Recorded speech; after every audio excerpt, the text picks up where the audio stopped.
aliyekuwa rais wa Libya, ambayo iliwafanya wazungu kumtafuta na hatimaye kifo chake. Hii ilikuwa ni hotuba ya Muammar Gaddafi katika mkutano wa 64 wa Umoja wa Mataifa wa mwaka 2009. Hotuba hii ilikuwa ikizungumzia sana juu ya unyonyaji unaofanywa na wazungu, lakini pia juu ya kile Marekani na washirika wake wanataka kuimiliki dunia. Zaidi endelea kuwa nami ufahamu kwa mapana juu ya hotuba hii ambayo ilipelekea kifo cha Muammar Gaddafi.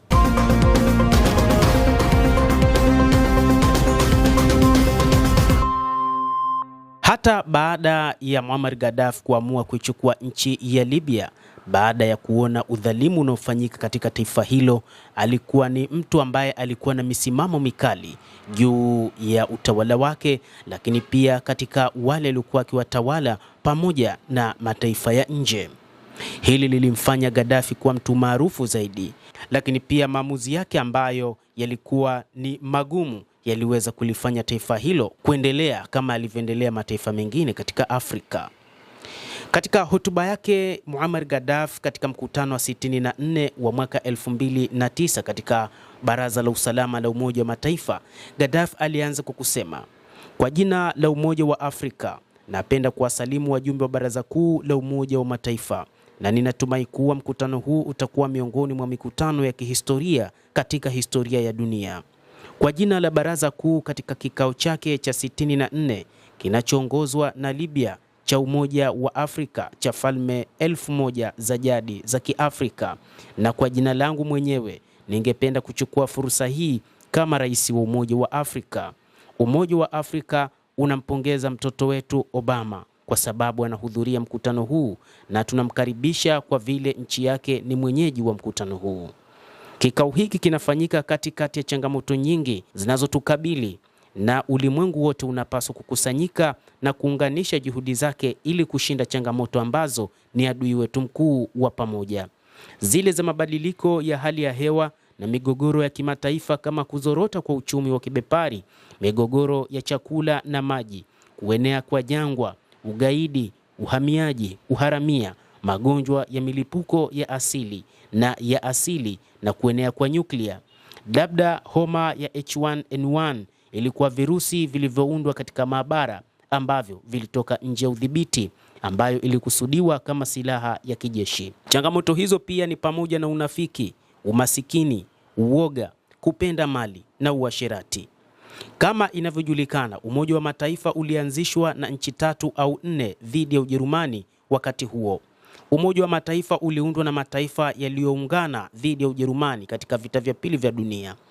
Nchi hizo ziliunda chombo kinachoitwa Baraza la Usalama na kuzifanya nchi zake kuwa mwanachama wa kudumu wa kuzipa mamlaka ya kura ya turufu. Hatukuwepo wakati huo. Umoja wa Mataifa uliundwa sambamba na nchi hizo 3 na ulitaka tuingie kwenye viatu vilivyotengenezwa awali dhidi ya Ujerumani. Ndio kiini halisi cha Umoja wa Mataifa ulipoanzishwa zaidi ya miaka 60 iliyopita. Hilo lilitokea kwa kukosekana kwa baadhi ya nchi 165 kwa uwiano wa 1:8, yaani mmoja alikuwepo na 8 hawakuwepo. Waliunda mkataba ambao nina nakala yake. Mtu akisoma mkataba wa Umoja wa Mataifa anaona kwamba dibaji ya mkataba huo inatofautiana na ibara zake. Ilianzaje kuwepo?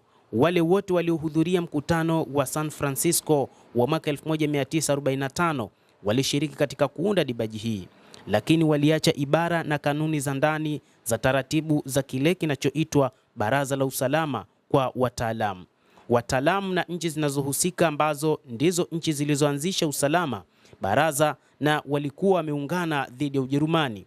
Dibaji inavutia sana na hakuna anayeipinga, lakini masharti yake yanatofautiana, lakini masharti yote yanayoifuta yanapingana kabisa na dibaji.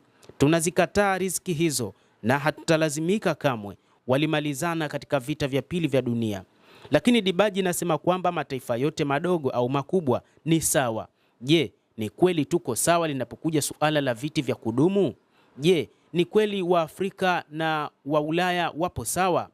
Hapana, wanasema wenyewe hatuko sawa. Sisi si sawa kutufanyia hivyo.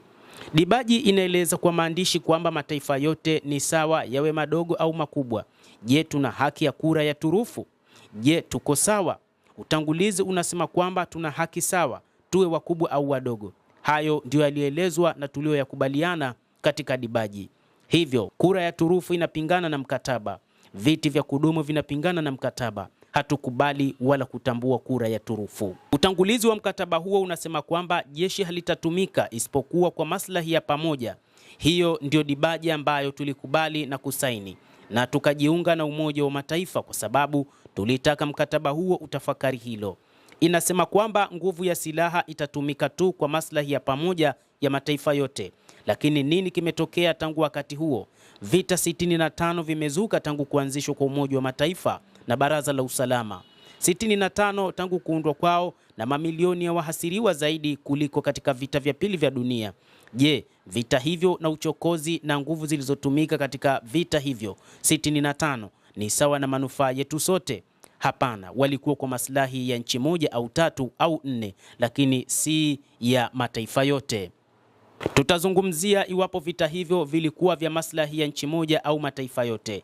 Hilo linapingana kabisa na mkataba wa Umoja wa Mataifa ambao tulitia saini, na tusipofanya kwa mujibu wa mkataba wa Umoja wa Mataifa tuliokubaliana nao, tutaukataa na hatutaogopa kutozungumza na mtu yeyote kidiplomasia. Sasa tunazungumzia mustakabali wa Umoja wa Mataifa. Kusiwe na unafiki au diplomasia, kwa sababu inahusu suala la umuhimu la mustakabali wa dunia. Ni unafiki ulioleta vita 65 tangu kuanzishwa kwa Umoja wa Mataifa. Dibaji hii pia inasema kwamba ikiwa jeshi litatumika, lazima liwe jeshi la Umoja wa Mataifa. Kwa hivyo uingiliaji wa kijeshi wa Umoja wa Mataifa kwa makubaliano ya pamoja ya Umoja wa Mataifa, sio nchi moja au mbili au tatu zinazotumia jeshi. Umoja wa Mataifa wote unaamua kuingia vitani ili kudumisha amani na usalama wa kimataifa. Tangu kuanzishwa kwa Umoja wa Mataifa mwaka 1945, iwapo kutatokea kitendo cha uchokozi cha nchi moja dhidi ya nchi nyingine, Umoja wa Mataifa wote unapaswa kuzuia na kuacha kitendo hicho. Lakini hii ni tofauti na kile kinachofanywa na Umoja wa Mataifa. Iwapo nchi kwa mfano Libya ingeonyesha uchokozi dhidi ya Ufaransa, basi shirika zima lingejibu, kwa sababu Ufaransa ni mwanachama wa serikali huru ya Umoja wa Mataifa, na sote tunashiriki jukumu la pamoja la kulinda mamlaka ya mataifa yote. Hata hivyo, vita vikali 65 vimefanyika bila hatua yoyote ya Umoja wa Mataifa kuvizuia.